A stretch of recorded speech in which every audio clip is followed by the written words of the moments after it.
Hello. All right. I'm gonna show a couple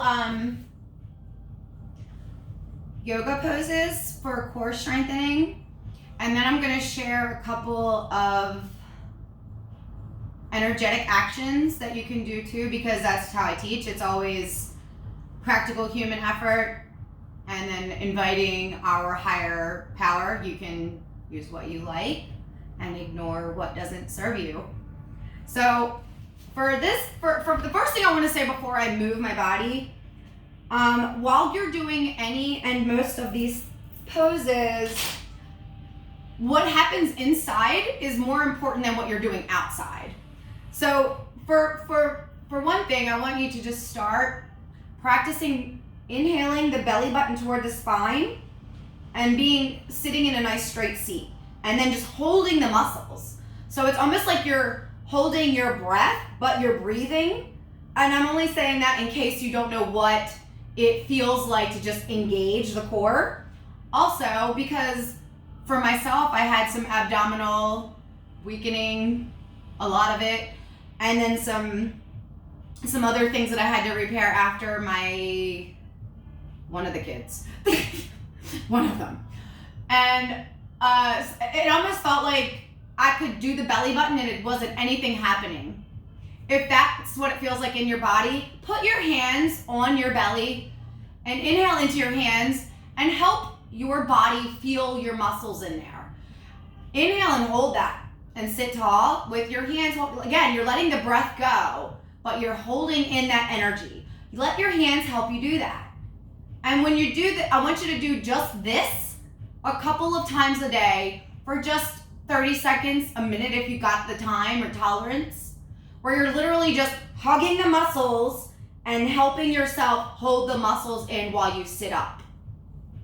With that, after a couple of days, try to do it with the hands on your legs at first and see if you're starting to feel the muscles come back to life. My other thinking with that, before I get on the mat, if you have a flight of steps in your home, I often teach people this when they're trying to start working on natural weight loss. I realize you don't need to lose weight, but it's the same idea of using something in your home that you do often and you sending the intention into your body.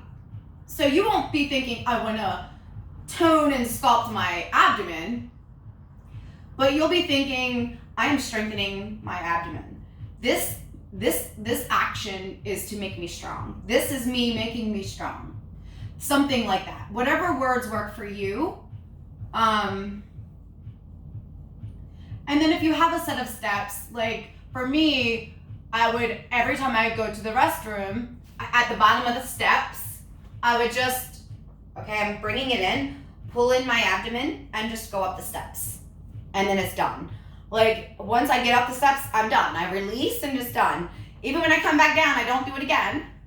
And then, of course, it's your rules. You can do it however you want. You can do it going down the steps and going up. I find up is just more strengthening, But these are your rules. And when it's this energetic stuff, when you're making up, when you are creating an exercise and putting an intention that this specific thing is just for this, it's more powerful what you feel of it than what you do. Even if you only walk up this step 3 times a day, I say 3 times a day you do this and you go up, that is more than enough. You could do nothing else. You could do none of the other exercises, and that would be enough. Just drawing in the navel, engaging the core, and even if you first couple times going up the steps, hold your belly so you can feel it, do that. That alone would be enough, depending on your belief structure in how you are able to heal your own body, which is why I like to give multiple things.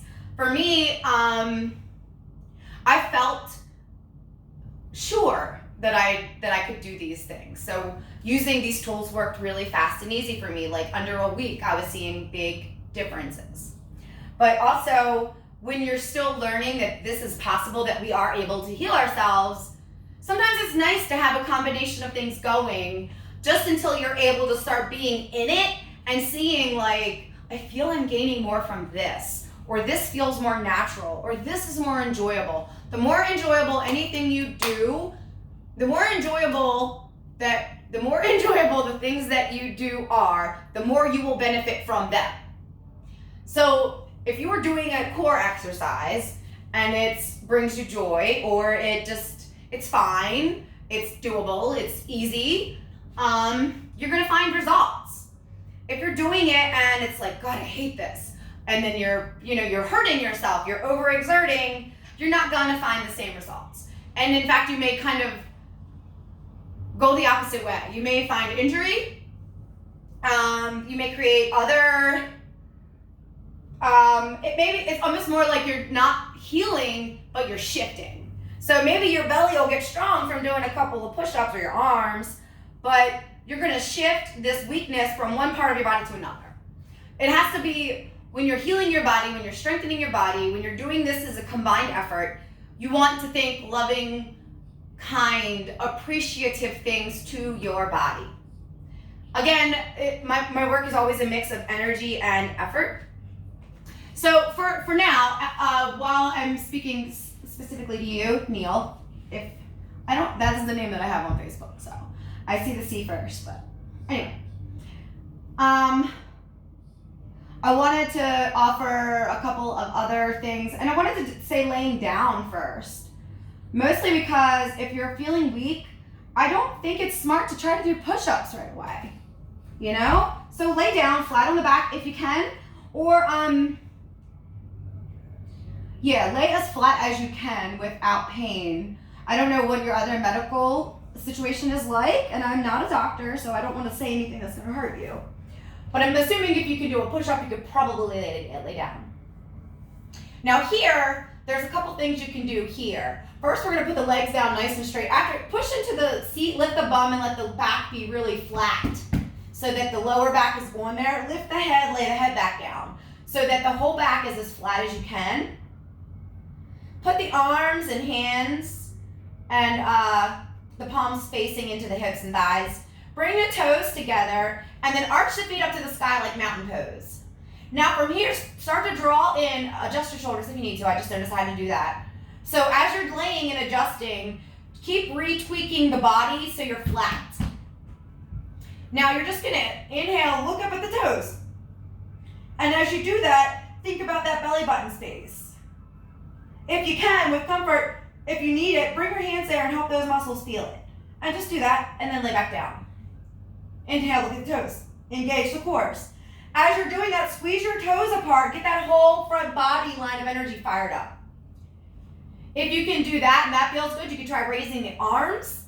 Look at the toes. And if you're just barely looking over the chest and you don't see toes, that's fine. You're gonna want to play and see like how much you can grow from just looking, without strain. You're not gonna try and go, whoop, there we are. Just go easy. Easy is way better when you're doing this stuff. It'll get you there so much faster. And then again, if you can do on belly, this one might even be better and easier. This is kind of one of my favorites to play with in class. These little subtle, strong, as I call them, movements, they don't even look like you're doing anything. But I've seen people, including myself, I have done myself, start doing something that I can only feel inside, and before I know it, it is very clear on the outside that it is happening, something is happening, I am getting stronger, muscles are responding, etc. So you're gonna lay on the mat on the belly again. Let your body come away so that you're close to the mat. I feel I probably have a little bit more front body than you, so however it takes. The chin or forehead can rest, however that works for you. Palms, again, facing the hips. And now you're gonna wanna point your toes, almost like, imagine like diving into a pool from way high. Inhale, just lift the toes behind you. Keep the head relaxed. And then inhale again, lift the head. Now you're gonna have all this up, and you're gonna wanna keep the hands here at the hips or thighs. And just kind of do this. It's almost like surfing on the belly. And again, if first it's only this, just let it be that. If first it's only this, let it be that. This is gradual. You want to see yourself get higher and higher and higher. You don't want to try to go right to it, hurt yourself, and then put everything on pause. Lastly, I wanted to show you a couple of things to do standing. I'm gonna take you in the kitchen. All right, so standing. I like the idea of having feet flat, about 2 fists apart, kind of lined up with your shoulders. And then we're gonna put your arms on, your hands and forearms, on either a table or a dresser or a kitchen countertop. I'm using my table for my best angle here. Put the forearms and palms flat down. You want them to be about as wide as the hands too, because you want your chest to be able to move through that space. So palms and forearms face down and gently looking down.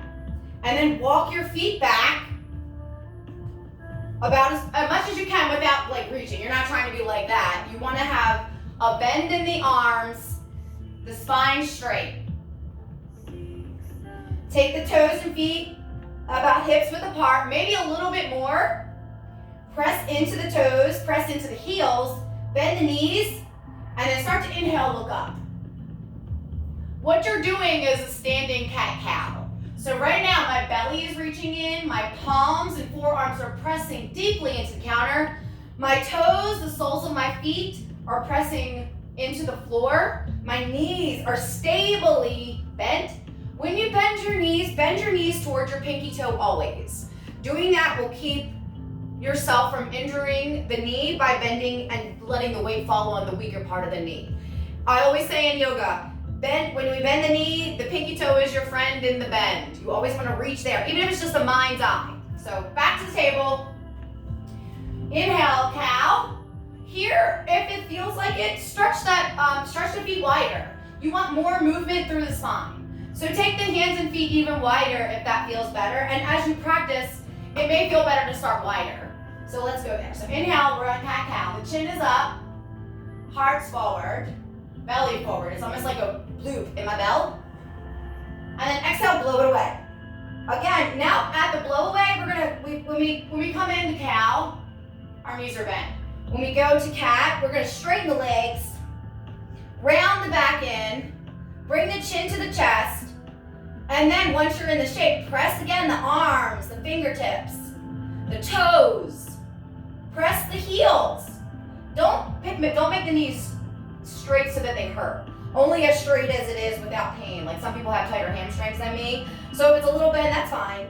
You're just reaching to straighten the body. Inhale, bend the knees, look up, bring the belly in. Exhale, blow it away, straighten the legs a little, round the head in.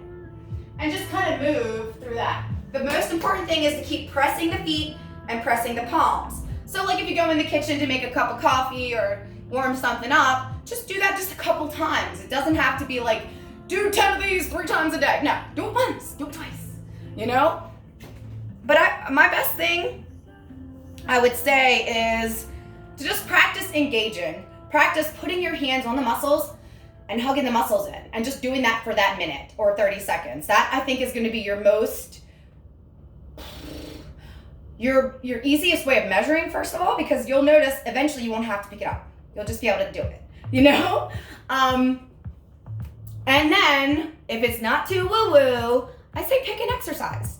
The bathroom thing was a fucking gold mine for me. And it was abdomen work.